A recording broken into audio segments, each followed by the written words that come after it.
साल 2025 का जनवरी महीना, जब प्रयागराज में सदी का सबसे बड़ा महाकुंभ आयोजित होने वाला था। हर 12 साल में लगने वाले इस महाकुंभ में गंगा स्नान का विशेष महत्व होता है।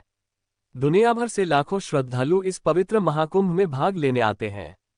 महाकुंभ केवल श्रद्धालुओं के लिए ही नहीं, बल्कि साधु संतों के लिए भी विशेष महत्व रखता है। साधु संत इस दौरान तपस्या, साधना और देवी देवताओं का ध्यान करते हैं। मध्य प्रदेश के महेश्वर में रहने वाले राधानंद जी महाराज, जो अपने तप और सिद्धियों के लिए प्रसिद्ध थे, को जब महाकुंभ की जानकारी मिली तो वे महाकुंभ में शामिल होने के लिए बेहद उत्साहित हो गए। वे महाकुंभ शुरू होने से लगभग 1 माह पहले ही प्रयागराज पहुंच गए। राधानंद जी का नित्य नियम था कि वे रोज सुबह 4 बजे ठंडे पानी से स्नान करते और फिर साधना में लीन हो जाते। महाकुंभ के दौरान एक सुबह राधानंद जी महाराज गंगा स्नान के लिए प्रयागराज के घाट पर पहुंचे। वह सुबह का समय था और गंगा नदी की सफाई का कार्य चल रहा था। सफाई कार्य में लगे नगर निगम के अधिकारियों ने उन्हें गंगा में स्नान करने से रोक दिया। अधिकारियों का कहना था कि सफाई का काम पूरा होने तक किसी को भी स्नान करने की अनुमति नहीं दी जा सकती। राधानंद जी महाराज ने शांतिपूर्ण ढंग से अधिकारियों को समझाने का प्रयास किया। उन्होंने कहा कि उनका सुबह 4 बजे स्नान करना नित्य नियम है और एक साधु के लिए गंगा में स्नान करना अति पवित्र है। लेकिन अधिकारी उनकी बात मानने को तैयार नहीं हुए। अधिकारियों ने न केवल उन्हें स्नान से रोका बल्कि अपशब्द भी कहे। उनमें से एक अधिकारी ने कहा, तुम्हारे जैसे साधु हर जगह मिलते हैं, तुमसे गंगा का क्या काम? और सुबह के समय इतनी ठंड में स्नान क्यों जरूरी है? राधानंद जी महाराज इस अपमान पर भी शांत रहे। वे घाट के किनारे बैठ गए और ध्यान मुद्रा में लीन हो गए। जब सफाई कार्य के लिए गंगा में लगी मशीनों को चालू किया गया तो वे सभी मशीनें एकाएक बंद हो गईं।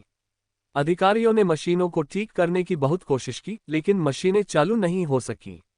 यहां तक कि मशीनों की जांच करने के लिए इंजीनियरों को बुलाया गया, जिन्होंने ये बताया कि मशीनें पूरी तरह से ठीक हैं। फिर भी मशीनें चालू नहीं हो रही थीं। ये घटना सभी के लिए आश्चर्यजनक थी। किसी को समझ नहीं आ रहा था कि आखिर ऐसा क्यों हो रहा है।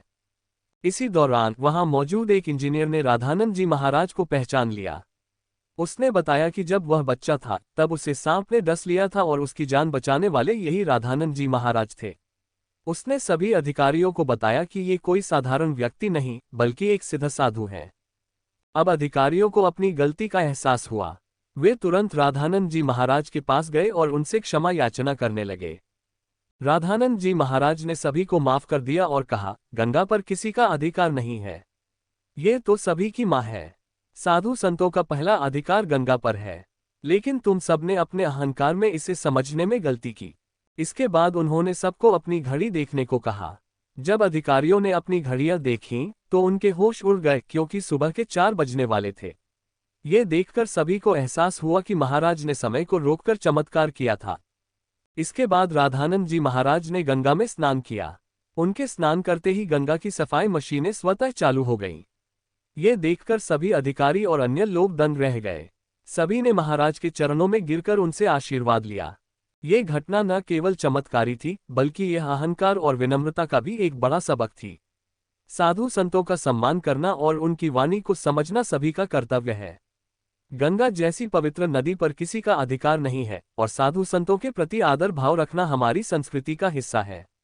राधानंद जी महाराज की यह घटना महाकुंभ में आने वाले हर श्रद्धालु और अधिकारी के लिए एक प्रेरणा बन गई। ये साबित हुआ कि साधु संतों के अपमान से केवल संकट ही आता है और उनके आशीर्वाद से हर समस्या का समाधान हो सकता है।